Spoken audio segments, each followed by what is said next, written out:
markale assalaamu calaykum waraxmatullaahi wabarakaatu. sidii aan horeba ogeysiska aan ugu shaacinay waxa aad la socoteen in hooyo soomaaliyeed oo ku dhaqan waddanka sweden carruur ay dhashay oo 7 ahi laga qaatay kuwaas oo hay-adaha carruurta ama soshiyaalka ay ka qaateen waddanka sweden meel gobol ah ayay deganeed. waxay usoo wareegtay stockholm waxaana habeen hore gabadhani ay dhashay canugeedii 8aad waxaana nasiib darro dhacday in canugaasi isla laga qaato markii ay sidaas umushay. arrintan waxaa ku jiray sheekh xuseen faarax oo ka mid ah imaamka masjidka rinkiby. sheekh xuseen faarax oo arrintan ku jiray ayaa suurtagal waxay noqotay inaan qadka muuqaalka aan ku tigsado. sheekh xuseen waxaana suurtagal ii noqotay bal in uu sharaxaad kooban naga siiyo arrintani sida ay u dhacday. sheekh xuseen qadka waa ka halaysan yahay, hawada ayaa ka maqan tahay, muuqaalkaaga lama arkaayo. soo dhawow.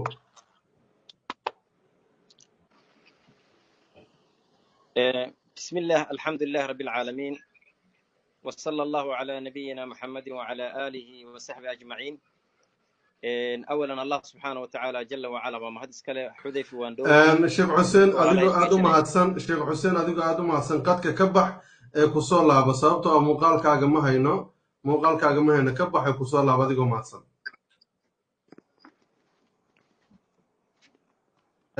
arrinta aan ka hadalno waxay ahayd arrinta gabadha soomaaliyeed ee caanka ah ee runtii muddooyinkanba loo wada ducaynayay faadimo buraanbur ilaahay ha xifdiyo.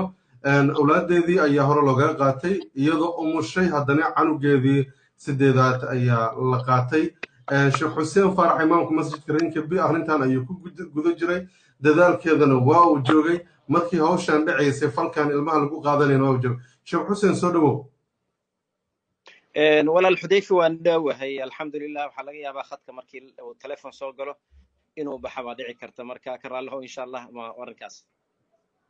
waa tahay sheekh xuseen sidee wax u dhaceen arrintan gabadhan walaasheen ah warbixin naga sii. بسم الله الحمد لله وصلى الله على نبينا محمد وعلى آله وصحبه أجمعين.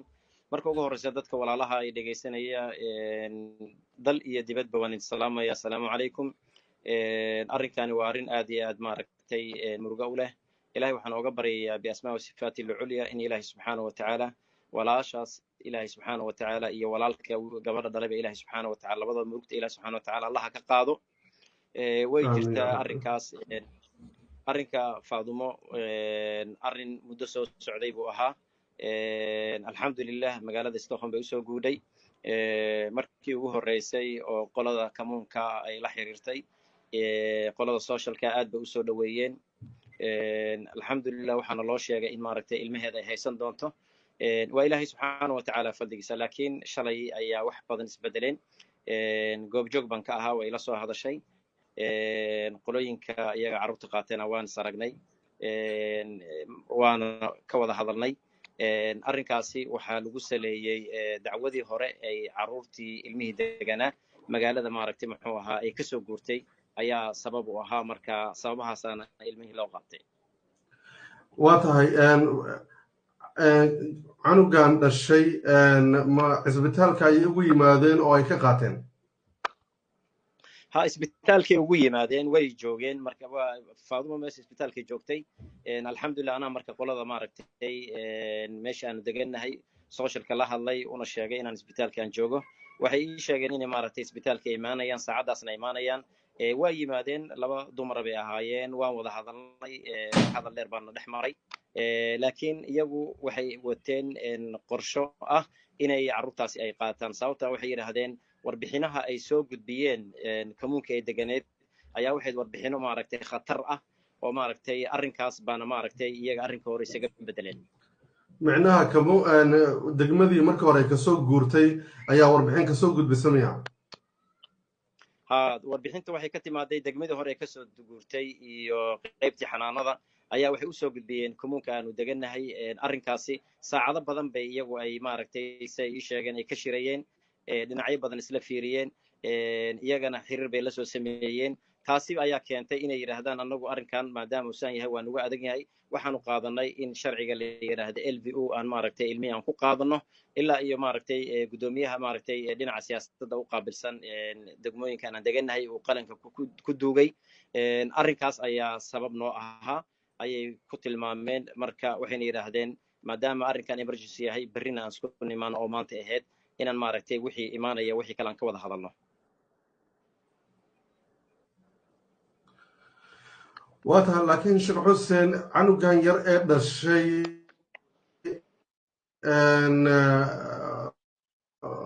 bina yidhaahdeen soo ma ahayn in la nuujiyo canugii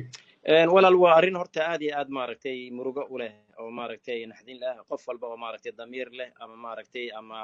qofku rab ha ahaado aan dareemayo maaragtay xataa maaragtay dadkii isbitaalka ama maaragtay ama ka shaqaynaya shaqaalaha ahaa iyaga xataa ay saameyn ku wada yeelatay laakiin iyaga xataa dadka qaadanayay xataa way muujiyeen laakiin waxay yidhaahdeen waxyaalaha ay soo gudbiyeen oo maaragtay oo aan rabin inaan maaragtay dhinacan meediyadan dadka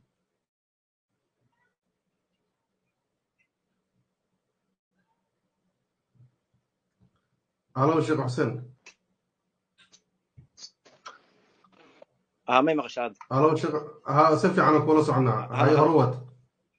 هروت وحن كعصرنا دتك وعي شيخ حسين أنا وعيتان كجوجيان إن شاء الله هاي marka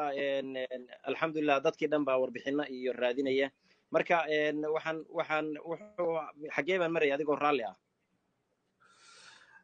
waxaan maraysay markii gabadhii la yimiday ilmihii ay ku yidhaahdeen waan qaadanaynaa oo aad tiri ilmaha inay nuujiso oo hala joogaan aad tiri ha maasha allah waan isla soo qaadnay sababta wuxuu sharciga dhigayaa oo sharciga Suudaan ka mid ah oo qodobka aan soo qaatay ka mid ahaa in hooyada iyo ilmaha meel in lagu xareeyo in meel maaragtay horay oo dad badan oo isaas ugu dhacdeen aan uga shaqeeyay in meeshaas lagu iyaguna ay baaritaankooda ku bilaabaan laakiin iyagu waxay ku andacoodeen oo arrinka ahaa sababta waxa waaye waa sharci dawladeed dhibaatooyinka ay maaragtay ka yimaadeen dacwada iyo waxyaalahaas ayaa waxay keeneen arrinka annagu waxaanu arnay emergency haddana ma geli karno sababahaasay keeneen marka isbitaalka xataa waxaan sii joognay ugu yaraan ilaa iyo maaragtay 2 saac ku dhowaad ayaanu sii joognay waa tahay marka hadda ilmahaas yaa gacanta ku haya ilmahaas dad baa loo geeyay ay leeyihiin dad khibrad u leh baan u geynay bay leeyihiin oo maaragtay xataa iyaga kamuunka ka tirsan xataa carruurta dhalada ku jira maaragtay xanaaneeya sida ay noo tilmaameen waan jecleen waayo waa arrin aad iyo aad xanuun u badan qof walba oo dee kollay damiir lena uu dareemayo oo aan maaragtay aan laga sheekayn karin marka maadaama waxyaalahan ay soo gudbiyeen ayay maaragtay iyagu ku andacoonayeen ay sheegayeen oo ah maaragtay kunkii hore ay deganeed ama degmadii hore ay deganeed ay soo gudbiyeen